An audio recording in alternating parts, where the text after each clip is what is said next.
ISA, is the report I asked you for ready? I'm finishing it up, sir. The turbulence began as a minor annoyance, a gentle, rhythmic shudder that was easy to ignore. Isla Morin kept her focus on her laptop screen, tracking the glow of a half-finished design proposal. It was a small island of normalcy in the sterile cabin of the Ashbourne Industries private jet.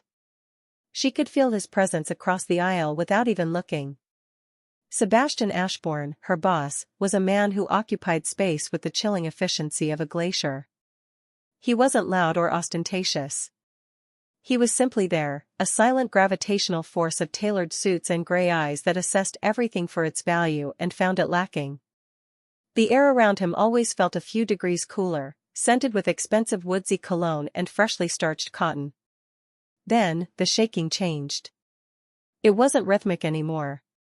It became a violent, angry jolt that slammed Isla hard against her seatbelt. Her laptop slid from her lap, crashing to the floor with a sickening crack. Her head snapped up.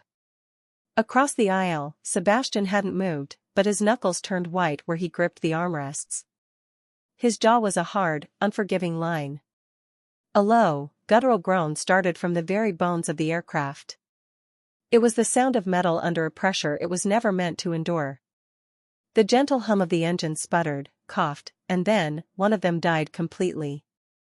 The sudden absence of noise was more chilling than any roar could have been. The plane dropped. It wasn't a descent, it was a void. One moment they were suspended in the calm blue expanse of the sky, and the next, the floor vanished from beneath them. Isla's stomach launched into her throat, a hot, acidic wave of panic. A scream was trapped in her chest, clawing to get out. The world outside the window was no longer a serene landscape. It was a spinning, incomprehensible blur of green and blue, tilting at an impossible angle. The cabin erupted into pure chaos. A high-pitched alarm blared, a relentless, piercing shriek. The overhead compartments burst open, spilling jackets and bags like the debris of a wounded animal. The screeching, twisting metal was a physical assault on her ears. It felt like the end of the world. Isla's hands flew to the armrests, her nails digging into the plush leather, searching for an anchor in a universe that had come unhinged. Her mind, usually a place of creative order, was a white-hot static of pure terror. This wasn't like the movies. There was no time for last words, no slow-motion descent, no moment for a final, desperate prayer. There was only the brutal, all-consuming fall. She chanced a look across the aisle. Sebastian's eyes met hers. For a single, terrifying heartbeat, the mask was gone. The cold CEO, the corporate predator, the man she secretly loathed, he had vanished. In his place was just a man, his eyes wide with the same stark, primal fear that was consuming her. It was a moment of raw, harrowing connection, a shared acknowledgement of the abyss about to swallow them whole. And then, the world exploded in a concussion of force. The impact slammed the air from her lungs and rattled her teeth. There was a final, deafening roar of shredding metal, and then, mercifully, everything went black. Silence. That was the first thing she registered, a profound, ringing quiet that was more disorienting than the noise. Isla's head throbbed with a deep ache. She blinked, her vision swimming in and out of focus. A thick, coppery taste filled her mouth. Slowly, the scene resolved itself. Twisted metal, shattered glass, and a thick tree branch that had impossibly speared through the fuselage, just inches from where her head had been.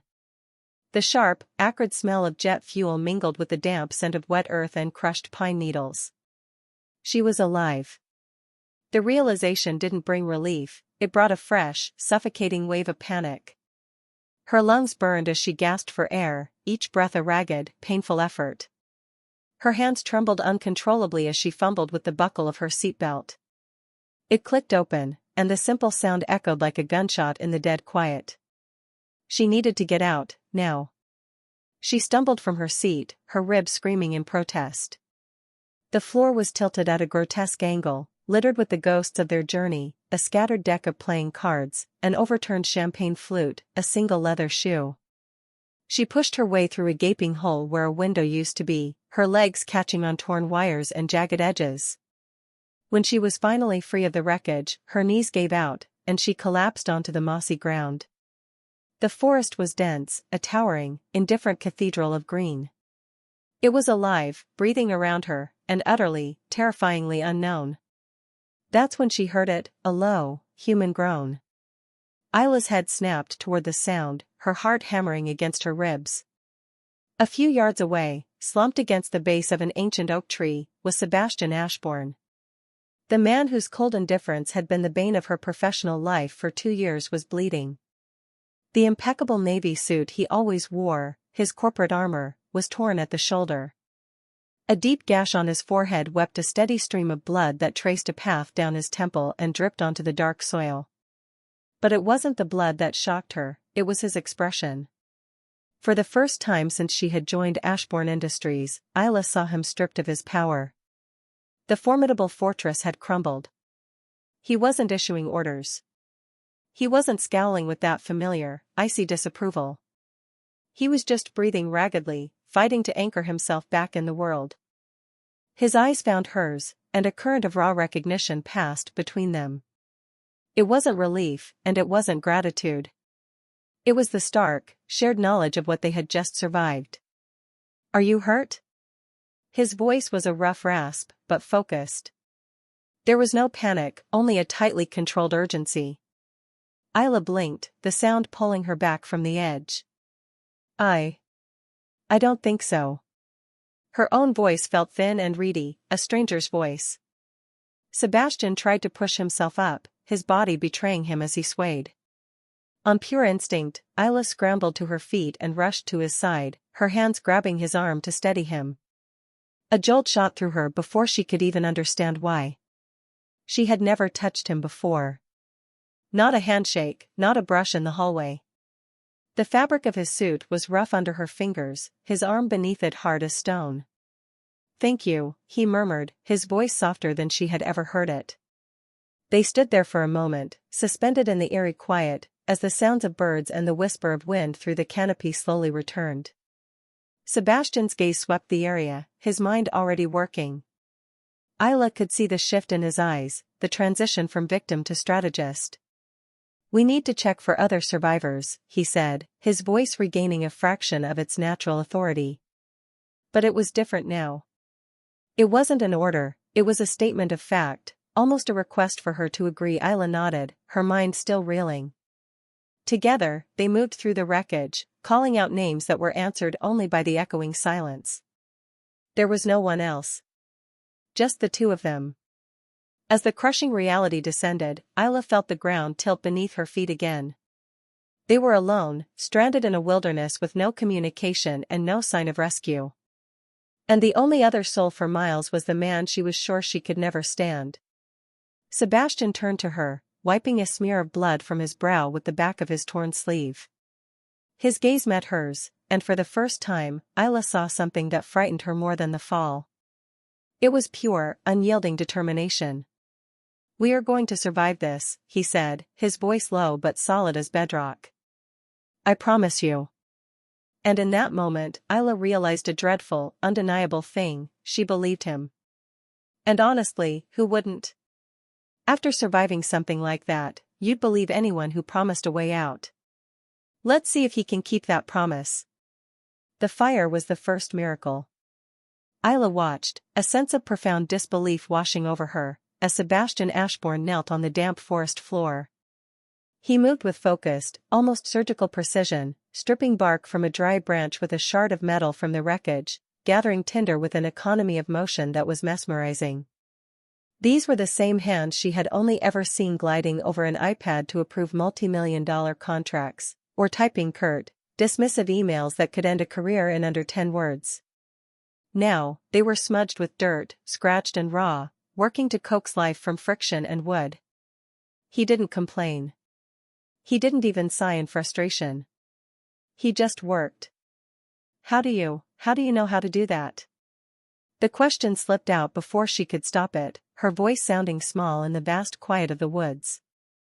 He didn't look up, his concentration absolute. The muscles in his forearm tensed under the rolled-up sleeve of his ruined shirt as he began to rub a spindle against a fireboard he had fashioned. My father, he answered, his voice neutral, a low rumble against the whisper of wood on wood. He believed a man should know how to survive with nothing but what the world gave him. A wisp of smoke, thin and gray, curled upward. Isla held her breath. Sebastian leaned in, blowing gently, protectively. A tiny spark glowed, an ember of impossible hope in the twilight, then another, and suddenly a small, fragile flame flickered to life, dancing between his cupped hands. He looked at the flame for a long moment, and in the soft golden light, Isla saw the tension in his shoulders ease by a fraction. He had brought light back into the darkness. I have to say, for a guy she hated so much, he was proving to be surprisingly useful, wasn't he? They established a crude camp near the wreckage, a small pocket of order against the encroaching chaos of the wilderness. Sebastian orchestrated everything with a chilling efficiency that was both alien and deeply reassuring. He salvaged a large, partially intact piece of the cabin's interior lining, and with a length of wire stripped from a seat, he rigged a makeshift lean-to between two thick trees. Isla tried to help, to be useful, but she felt clumsy and out of her depth. Every task she thought of, he was already 3 steps ahead. She gathered wood, but he had already found a fallen log that was drier. She tried to sort through the salvageable items, but he had already prioritized water, shelter, and warmth. Do you know how to tie a taut-line hitch? He asked suddenly, holding up a length of cord he had scavenged. Not exactly, she admitted, feeling a familiar flush of inadequacy. It's all right. I'll show you. And he did. He stood behind her, his voice low and patient as he guided her hands through the loops and pulls. He was so close she could feel the heat radiating from his body, a stark contrast to the cooling air. The scent of wood smoke now clung to him, mingling with that faint, expensive cologne that somehow lingered. His fingers brushed against hers as he adjusted the knot, and a jolt, sharp and unexpected, shot up her arm. She pulled her hand back as if burned. Why are you being like this? The words tumbled out, raw and unfiltered. He paused, his hand stilling on the rope. He turned his head slightly, his profile sharp against the deepening shadows. Like what? So different. Sebastian let go of the rope and turned to face her fully. For a long moment, he just looked at her, his gray eyes unreadable in the flickering firelight. Then, he let out a slow breath and sat on a log near the fire. In the office, I am what the board expects me to be, he said, his gaze fixed on the dancing flames. What my uncle molded me into after my parents died. He paused, the name of his uncle hanging in the air like a chill. Here, there's no room for that. There are no board members, no stock prices. There is only this. He gestured vaguely at the dark, looming trees around them. Only survival. That night, the temperature plummeted. A cold, damp chill seeped from the ground, relentless and invasive. Isla huddled by the fire, her arms wrapped tightly around herself, but the shivering was a deep, internal tremor she couldn't control. She bit her lip, refusing to complain, refusing to show the weakness she felt. But he noticed. Of course he noticed. Sebastian Ashbourne noticed everything. Without a word, he stood up, took off his torn suit jacket, the last remaining layer he had, and walked over to her. He held it out. No, she protested immediately, her teeth chattering. You'll freeze. I'm warmer than you are. It was a simple statement of fact. Sebastian, no. Isla. His voice was firm, cutting through her protest, but it lacked its usual icy edge. It was just certain. Please. She looked up at him, at the genuine concern etched onto his face, a face she had only ever seen set in a mask of cool authority. And something inside her shifted, a tectonic plate of long-held animosity grinding into a new position. Slowly, her hands reached out and took the jacket. She pulled it over her shoulders. The fabric was still warm from his body, and it carried his scent, smoke, the forest, and something uniquely, indefinably him. It felt like a shield. He gave a single, sharp nod and returned to his spot on the other side of the fire, rubbing his arms against the cold. Isla watched him, a painful knot tightening in her chest. It was a confusing tangle of guilt, gratitude, and something else, something warmer, and far more dangerous. "Thank you," she whispered across the flames. He just inclined his head, his eyes already heavy with an exhaustion so profound it seemed to weigh him down. Isla couldn't sleep.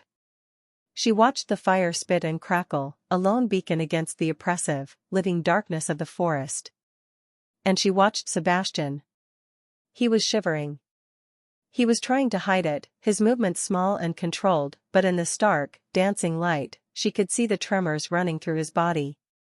Before she could second-guess the impulse, before logic could intervene, she was on her feet. Clutching the jacket, she walked around the fire and sat down beside him. The ground was cold and hard beneath her. "What are you doing?" he asked, his voice thick with sleep, his eyes still closed. "Sharing." She draped the jacket over both of them like a makeshift blanket, huddling close enough that their shoulders and hips pressed together. The shared space was instantly warmer. Sebastian's eyes opened. They were dark pools in the firelight, reflecting the flames. He looked at her, then at the jacket covering them, then back at her. "You don't have to do that." "I know." A heavy silence fell, filled only by the sound of the fire and the distant call of some nocturnal creature. Then, so slowly she almost didn't feel it, he leaned into her, a subtle shift of weight, an acceptance, a surrender. Isla's heart began to beat a heavy, frantic rhythm against her ribs. She was acutely aware of every point of contact, his shoulder against hers, his thigh against hers, the steady, solid presence of him. She hated Sebastian Ashbourne. She had built 2 years of her professional life around the certainty of that hatred. It was a solid, dependable thing. But the man shivering beside her, the man who had given her his last layer of warmth, the man who was now trusting her enough to lean on her, she had to admit she had no idea who that man was. And as she sat there, sharing a jacket and a sliver of warmth under a canopy of unfamiliar stars, an impossible, terrifying thought began to bloom in the darkness of her mind. She wasn't sure she hated him at all anymore. Isla woke to the smell of roasting fish and the alien sound of birdsong. For a disorienting moment, her mind clung to the memory of her warm bed, her small apartment, the familiar city sounds. Then, the reality of her situation returned with a jolt, the dull ache in her back from sleeping on the hard ground, the chill in the air, and the heavy weight of Sebastian's jacket still draped over her. She sat up, her movements stiff. Across the dying embers of the fire, Sebastian was crouched by a small, clear stream she hadn't noticed before. He was turning too small, silver-skinned fish skewered on green branches over a fire he'd somehow coaxed back to life. "You fished." The words came out raspy. He glanced over his shoulder, and for the first time, Isla saw something she would have sworn was impossible on his face, a smile. It wasn't his corporate, predatory smile. This one was small, hesitant, almost shy. It barely touched his lips, but it lit his eyes. "Woke up early," he said, his voice still rough from sleep. "Found the stream about 200 yards that way." Isla blinked, pushing her tangled hair out of her face. "And you caught them with your hands?" "Improvisation," he said simply, as if it were the most natural thing in the world. He lifted one of the sticks from the fire, the fish sizzling, its skin perfectly crisped. "Eat. We need the energy." They fell into an unspoken routine, a rhythm dictated by the sun and their shared need to survive. It was a strange, silent partnership. Sebastian, with his relentless focus, took charge of securing the camp and exploring for a way out. He was the hunter, the protector. Isla, who had a degree in graphic design but a secret, lifelong passion for botany passed down from her grandmother, became the gatherer. And just like that, they weren't boss and employee anymore. They were something else entirely, something forged by necessity. It's amazing what people can become when the world falls away, isn't it? She began to explore the flora around them, her grandmother's lessons echoing in her mind. She found broad, waxy leaves that, when layered, could help waterproof their lean-to. She identified edible roots, painstakingly cross-referencing them with the memories of sketches in her grandmother's old notebooks. She even found a plant with soft, pulpy leaves that she knew had antiseptic properties. how do you know all this? Sebastian asked later that day. He was sitting patiently on a log while she cleaned the gash on his forehead, which was beginning to look angry and inflamed. My grandmother, Isla answered softly, her focus entirely on the task. She had crushed the leaves into a green, herbal paste, just as she'd been taught. She believed nature has an answer for everything, if you just know where to look. He was quiet as she worked, so still that it made her own racing heart feel ridiculously loud in the silence. She was so close, closer than she had been even when he'd taught her the knot. She could feel the warmth of his skin, see the faint stubble shadowing his jaw, and notice the tiny, almost invisible scar just above his eyebrow she'd never seen before. She saw the vulnerability in the way his eyes tracked her movements. Her fingers were gentle as she applied the herbal paste to his skin. When she finished, her hand lingered for a fraction of a second too long, her thumb brushing against his temple. His breath hitched, and their eyes met. The air between them, already thin at this altitude, suddenly felt thick, charged with a new and unpredictable current. Isla pulled her hand back quickly, her heart hammering against her ribs, and took a step away. Later that afternoon, while gathering a fresh supply of firewood deeper in the woods, Sebastian stopped dead. He held up a hand, his body instantly alert. Listen. Isla froze, her own senses straining. What is it? The silence. She focused, and then she understood. The constant chatter of birds had ceased. The rustle of small animals in the undergrowth was gone. The entire forest had gone unnervingly still.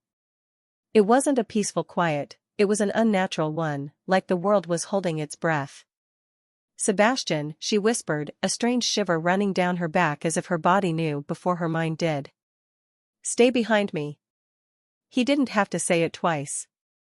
Isla moved, her back pressing against his as he scanned the dense trees around them. And then they saw it. Imprinted in a patch of soft mud near the stream were paw prints. They were huge, larger than her own hand, with deep, menacing claw marks pressed into the earth. What kind of animal leaves a track that big? Isla's voice was a choked whisper.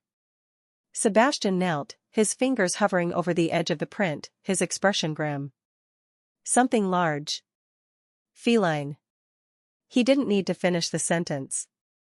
They both knew what roamed the deep woods in this part of the world. A cougar. A panther. They returned to the camp in a tense, hurried silence. Sebastian didn't speak, but his actions were loud. He built the fire up, creating a larger, more formidable circle of light. He took the sharpest piece of metal he had salvaged from the wreckage and began methodically honing its edge against a flat stone, crafting a crude but deadly-looking spear. We'll take watches tonight, he said, his voice calm, but with an underlying firmness that left no room for argument. I'll take the first shift. When I wake you, you take over. Isla nodded, her mouth too dry to speak. But as night fell, wrapping the forest in a suffocating blanket of darkness, sleep was impossible. Every snap of a twig, every rustle of leaves in the wind sent a jolt of adrenaline through her. Her imagination painted terrifying shapes in the shadows just beyond the fire's reach. And then she heard it. It was distant but unmistakable, a low, guttural growl that seemed to vibrate through the very ground beneath them. It was a sound of pure, predatory power. Isla's eyes shot open. She sat bolt upright, her gaze darting to Sebastian. He was already on his feet, the makeshift spear held tight in his hand, his body a tense silhouette against the flames. His eyes were locked on the impenetrable darkness beyond their camp. Don't move, he whispered, his voice a low command that barely disturbed the air. Isla held her breath, her body paralyzed with fear. And then, for a split second, she saw them, two yellow eyes glowing like embers in the pitch black, reflecting the firelight. They were watching, calculating. A black panther. Sebastian shifted his body, a single, deliberate movement that placed him squarely between Isla and the unseen threat. He became a wall of flesh and bone against the coming darkness. If I tell you to run, he said, his voice low and lethal, his eyes never leaving the spot where the eyes had been, you run. Do you understand? I'm not leaving you, Sebastian. He turned his head just enough for her to see his profile, carved from stone and shadow. Promise me. Tears of terror burned at the back of her eyes, but before she could answer, the panther took a single, deliberate step out of the darkness, its sleek, powerful body emerging into the firelight. And Sebastian moved to meet it. Sebastian didn't charge with the spear. He attacked with fire. In one swift, fluid motion, he lunged toward the fire pit, grabbed a thick, burning branch, and hurled it into the darkness just in front of the panther. The log landed with a shower of sparks and a loud hiss, casting a wild, dancing light. The massive cat recoiled, a deep, furious snarl ripping from its chest, its yellow eyes blazing with indignation. Get back! Sebastian's voice was a raw, primal roar that tore through the forest, a sound so full of command and fury it seemed to shake the very trees. Isla stared, frozen, as the man she knew as a cold, calculating CEO transformed into something elemental, something wild, a protector. He didn't hesitate. He grabbed another burning branch, then another, flinging them in a strategic arc, creating a flickering, temporary wall of fire between their small camp and the creature. The panther paced back and forth, its sleek black body a ripple of muscle and menace. It was trapped between its predatory instinct and its primal fear of the flames. It let out one last, frustrated roar, a sound that vibrated deep in Isla's bones, and then, with a flick of its tail, it melted back into the shadows. It was gone. But Isla knew with a chilling certainty it wasn't far. It was out there, waiting. The rest of the night was a waking nightmare.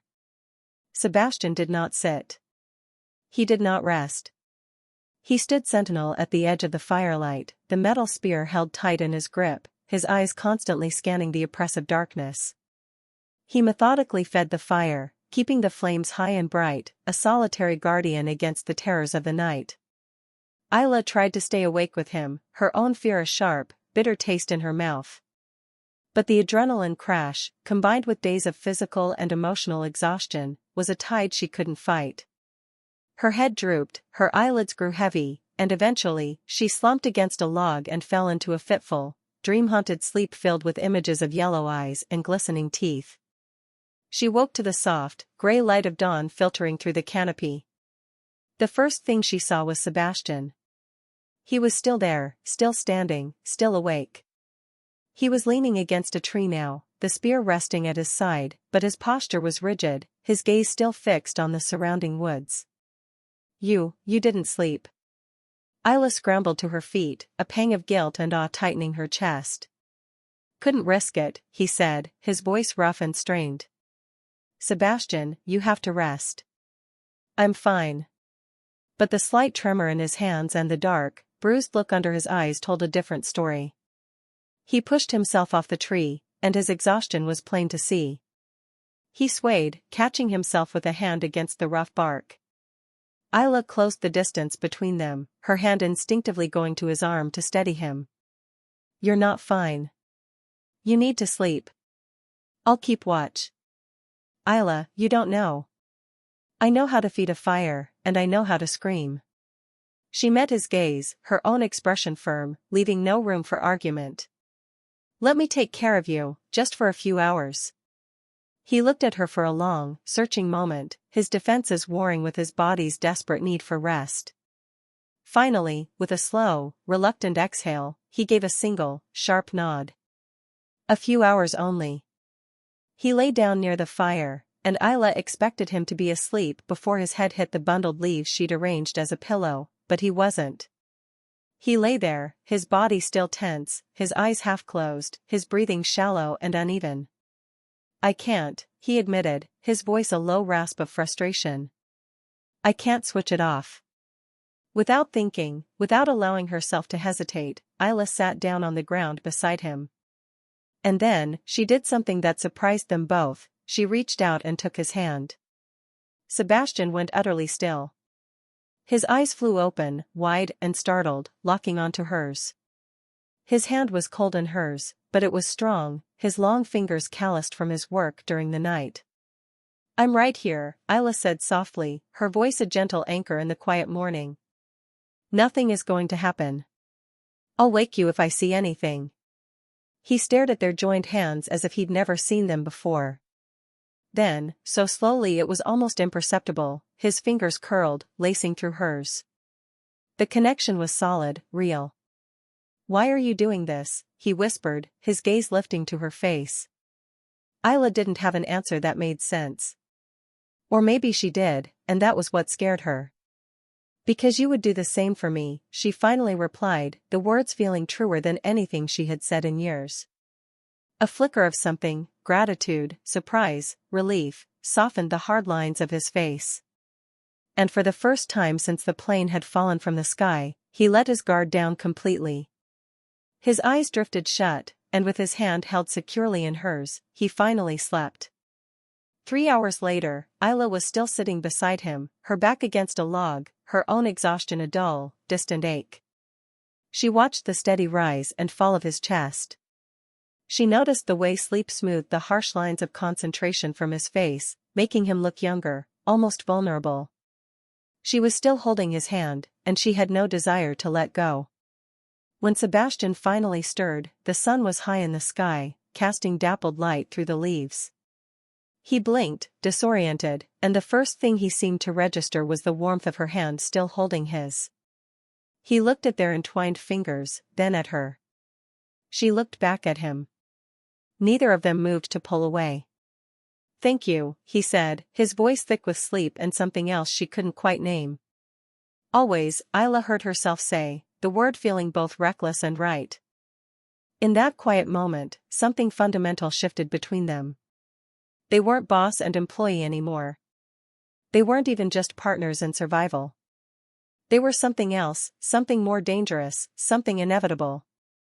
Sebastian slowly pushed himself into a sitting position, but he didn't release her hand. "Isla," he began, his voice serious. "I need to tell you something." Her heart gave a painful lurch. "What?" He opened his mouth, then closed it, struggling with the words. "Back at the office, the way I was." He paused, his gaze dropping to their hands. "I never wanted to be that person. Especially not with you. I didn't know how to be anything else." "Why?" she whispered. "Because my uncle taught me that caring is a weakness. That a leader can't be kind. That an Ashbourne can never show." He trailed off, his voice cracking on the last word. "Show what?" she prompted gently. Sebastian looked up, and in the raw, unguarded depths of his eyes, Isla saw everything, the crushing loneliness, the weight of a legacy he never asked for, the cold, empty prison he had built around himself. "That he cares," he finally said. And Isla's world, which had already been turned upside down once, tilted on its axis all over again. That evening, the sky broke open. It wasn't a gentle rain, it was a deluge, a sudden, violent downpour that hammered the forest canopy. The makeshift lean-to Sebastian had built shuddered under the assault, and within minutes, cold water began to stream through the gaps. The fire hissed and sputtered, fighting a losing battle against the onslaught before finally dying with a defeated sigh, plunging their small camp into total darkness. They were soaked in seconds. A brutal, bone-deep cold set in, far worse than the night before. "We have to stay warm," Sebastian said, his voice tight, cutting through the roar of the rain. "Hypothermia is a real threat." He didn't wait for her to agree. He pulled her into the driest corner of the shelter, turning his back to the worst of the wind and wrapping his arms around her, pulling her tight against his chest. Isla didn't resist.